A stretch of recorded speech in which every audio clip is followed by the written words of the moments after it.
سیدہ فاطمہ رضی اللہ تعالی عنہا کس طریقے سے اپنے شوہر کے غم کو دور کیا کرتی تھی. کتنا بھی غم رنج ہوتا، علی مرتضیٰ شیر خدا رضی اللہ تعالی عنہ گھر تشریف لاتے تو سارا غم بھول جاتے. ایک مرتبہ آپ تشریف لائے، سیدہ فاطمہ رضی اللہ تعالی عنہا نے علی مرتضیٰ شیر خدا کو دیکھا کہ غمگین نظر آ رہے ہیں، رنجیدہ نظر آ رہے ہیں. پوچھا، اے میرے سر کے تاج، کیا ہوا آپ کو؟ کیا غم ہے آپ پر؟ کیوں رنجیدہ بیٹھے ہیں آپ؟ کہا، فاطمہ کیا بتاؤں آپ سے کہ ویسا عمل میں کبھی نہیں کر سکتا جو عثمان غنی رضی اللہ تعالی عنہ نے کیا ہے. میں اپنے الفاظ میں سنا رہا ہوں آپ کو. ویسا عمل ہم نہیں کر سکتے، اس لیے تھوڑا رنجیدہ اور غم طاری ہو گیا ہے. کہا، کون سا عمل کیا ہے انہوں نے؟ کہا، فاطمہ رضی اللہ تعالی عنہ عثمان غنی نے رسول اعظم کی دعوت کی، اور اس دعوت کے ساتھ ساتھ صحابہ اکرام کی بھی دعوت کی. اس دعوت میں بھی تھا، فاروق اعظم بھی تھے، صدیق اکبر بھی تھے، اور دیگر صحابہ اکرام بھی تھے. اے فاطمہ، ایسی دعوت کی کہ بڑا لذیذ کھانا بھی بنایا. سب صحابہ اکرام نے کھانے کے بعد پھر عثمان غنی رضی اللہ تعالی انہوں نے یہ اعلان کیا، یا رسول اللہ علیک الصلاۃ والسلام. آقا، آپ کے حجرے شریف سے لے کر میرے گھر تک جتنے آپ کے قدم گرے ہیں، ہر ایک قدم کے عوض میں نے ایک ایک غلام کو آزاد کر دیا. جتنے قدم گرے ہیں آپ کے حجرے سے لے کے میرے گھر تک. اللہ اکبر. فاطمہ، ہم ایسی دعوت نہیں کر سکتے، ہمارے تو گھر میں کھانے بھی نہیں ہیں، ہم خود کے لیے نہیں ہیں تو ہم دعوت کیسے کر سکتے ہیں؟ مسلمانوں، اللہ اکبر. سیدہ طیبہ طاہرہ فاطمہ رضی اللہ تعالی عنہ کیسے غم اپنے شوہر کے اوپر سے دور کرتی ہے. اللہ اکبر. فکر نہ کرو، آپ رسول اعظم صلی اللہ علیہ وسلم کو دعوت دو. حضرت علی کہتے ہیں، فاطمہ کوئی انتظام نہیں ہے، نہ دینار ہے، نہ پیسہ ہے، نہ کوئی چیز ہے، نہ گھر میں گوشت ہے، نہ آٹا ہے، کیسے ہم دعوت کر سکتے؟ آپ کہتی ہے، جاؤ، اللہ کریم ہے، اللہ رحیم ہے، اللہ ہماری مدد فرمائے گا. رسول اعظم کو آپ دعوت دیجئے صحابہ اکرام کے ساتھ. مسلمانوں، غم اگر ہماری عورتیں شوہر کے غم کو سمجھ کر دور کریں گی تو میں کہتا ہوں، اللہ اکبر، اللہ کی رحمتیں آپ کے گھر کے اوپر نازل ہونا شروع ہو جائے گی. آپ کی گھر کی برکتیں اڑنے کا سبب یہی ہے کہ میاں بیوی اگر لڑنا چھوڑ دے، میاں بیوی ایک دوسرے کے اوپر الگ الگ باتیں کرنا چھوڑ دے اور محبت، پیار، الفت کے ساتھ شریعت کے دائرے میں رہ کر کے زندگی گزارنا شروع کر دے تو میں کہتا ہوں انشاءاللہ کبھی بے چینی، بے قراری آپ کے دلوں میں پیدا نہیں ہوگی. مگر آج یہی سبب ہے کہ اللہ اکبر، شوہر کاروبار کر کے آئے گا، ٹینشن لے کر آئے گا، وہ ٹینشن کو بیوی دور نہیں کرتی بلکہ کچھ ایسے جملے بول کر کے اور ٹینشن کو بڑھا دیتی ہے، اور ٹینشن کو بڑھا دیتی ہے. یہی سبب ہے. ورنہ اگر ہماری بیٹیاں سمجھ جائے کہ شوہر کا مرتبہ یہ ہے، وہ آنے سے پہلے بیٹھتے سے ہی پانی کا گلاس پیش کر دے اور کہہ دے کہ ٹھنڈا پانی پیجئے، ابھی گرم گرم کھانا میں تیار کر کے آپ کے سامنے پیش کر دیتی ہوں، اللہ اکبر، یہ سن کے ہی شوہر خوش ہو جائے گا. مگر اللہ اکبر، وہ تو پہنچتے سے پانی دینا تو الگ، فوراً کہہ دے گی، میں نے تم سے کہا تھا نا، یہ گھمنڈ لے کر آنا، لے کر نہیں آیا تم نے. میں نے کہا تھا نا تم سے یہ چیز لے کر آنا، لے کر وہ بیچارہ 10 گھنٹے 8 گھنٹے کام کر کے لوٹ رہا ہے، لیکن اللہ بی بی اسے جو ہے تو سراتی نہیں بلکہ الٹا ٹینشن دے. پھر اب وہ تو شوہر ہے، وہ تو ایسے جلال میں آتا ہے کہ پھر اللہ حضرت گالیاں سنیں گے مردوں کے منہ سے تو استغفر اللہ. ہمارے اسلام نے تو اللہ اکبر یہاں تک حکم دیا کہ تم کاٹنے والے کھٹمل کو بھی گالی مت دو، کھٹمل کو بھی گالی مت دو. اور یہاں تک تذکرہ ہے کہ کھٹمل اور دوسرے جو کیڑے مکوڑے کاٹ ان کو بھی گالی مت دو، کہیں ان کو گالی دینے کی وجہ سے مرتے وقت میں زبان پر کلمہ جاری ہونا مشکل ہو جائے. جب کیڑوں مکوڑوں کے بارے میں یہ حکم دیا گیا ہے تو انسان ہے، اور بیوی شوہر لڑ کر آپس میں گالیاں دیں گے تو کہاں سے رحمتیں آئے گی.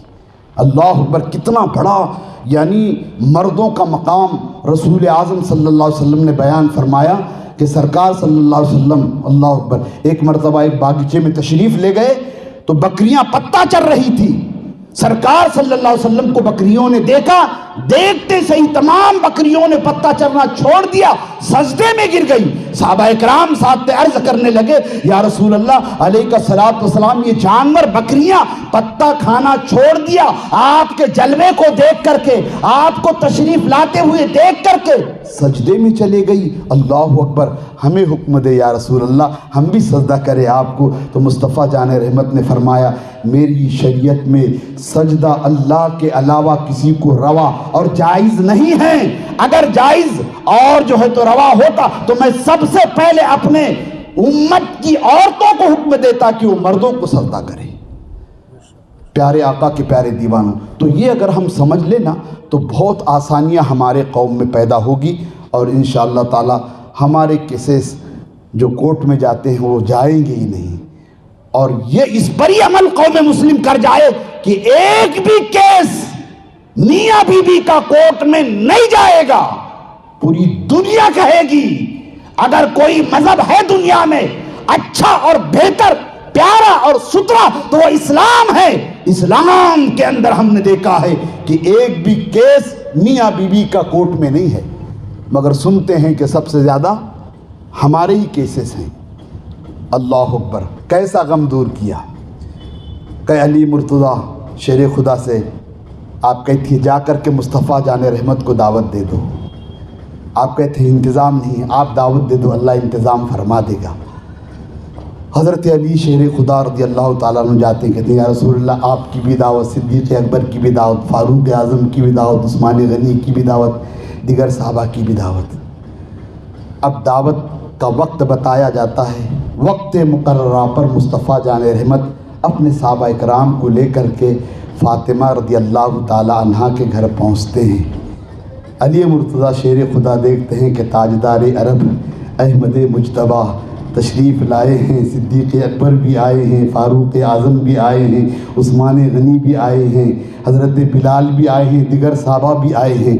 اللہ اکبر دیکھ کر کہتے ہیں فاطمہ سرکار تو تشریف لے آئے، اب کھانے کا انتظام کیسے؟ تیاری کچھ ہی نہیں گھر میں. مہمان کو دعوت دینے کے بعد کچھ گھر میں نہ رہنا یعنی کتنا غم ہوگا، کتنا غم.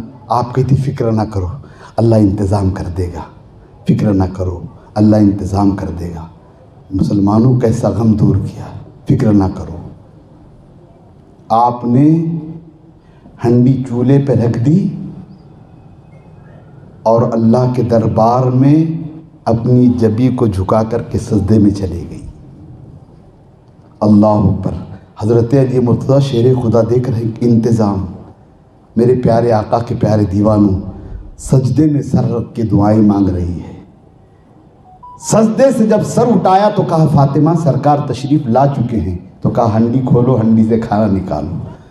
جب ہنڈی کھولی گئی تو ہنڈی میں کھانا جب صحابہ اکرام کے اور سرور انبیاء کی بارگاہ میں پیش کیا گیا،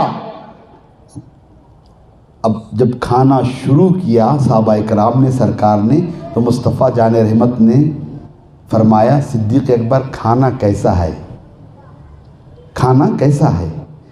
صدیق اکبر فاروق اعظم کہنے لگے کہ حضور کھانا ایسا ہے کہ آج تک ایسا کھانا کھایا ہی نہیں ہم نے، اتنا لذیذ کھانا ہے۔ اللہ اکبر۔ علی کے گھر رضی اللہ تعالیٰ عنہ، فاطمہ رضی اللہ تعالیٰ عنہ کے گھر مدینہ منورہ میں صدیق اکبر، فاروق اعظم، عثمان غنی اور دیگر صحابہ اکرام اور مصطفیٰ جان رحمت جو کھانا تناول فرما رہے ہیں تو وہ دنیا کا کھانا نہیں تھا۔ فاطمہ نے اپنا سر اللہ کے دربار میں جھکا دیا تھا، سجدے میں سر رکھ کے دعا کی، اللہ نے جنت سے فاطمہ کے گھر کھانا بھیج دیا۔ کہا یا رسول اللہ ایسا کھانا کبھی ہم نے نہیں کھایا جو کھانا آج علی کے گھر، فاطمہ کے گھر کھا رہے ہیں۔ سرکار مدینہ صلی اللہ علیہ وسلم نے فرمایا معلوم ہے تمہیں یہ کھانا کہاں سے آیا؟ یہ کھانا دنیا کا کھانا نہیں ہے، اللہ نے میری بیٹی فاطمہ کے گھر جنت سے کھانا بھیجا ہے۔ اللہ اکبر۔ ممکن بات نہیں تھی کہ دعوت کی جائے، مگر شوہر کے غم اور رنج کو دیکھ کر کے حضرت سیدہ فاطمہ رضی اللہ تعالی عنہ نے کہا اے سر کے تاج، جاؤ مصطفیٰ جان رحمت کو صحابہ اکرام کے ساتھ دعوت دو، آپ کے اوپر جو غم ہے وہ ختم ہو جائے گا۔ کہ انتظام کیسے؟ پیارے آقا کے پیارے دیوانوں، علی مرتضیٰ کہتے ہیں فاطمہ دعوت تو ہو گئی، کھانا تو کھا لیے، مگر وہ عمل تو اب ہم نہیں کر سکیں گے نا جو حضرت عثمان غنی نے کیا، کہ سرکار کے حجرے سے لے کر کے ان کے گھر تک جتنے قدم تو ہر قدم پر غلام آزاد کیا۔ ہمارے پاس تو رقم نہیں ہے، ہم کیسے کریں گے؟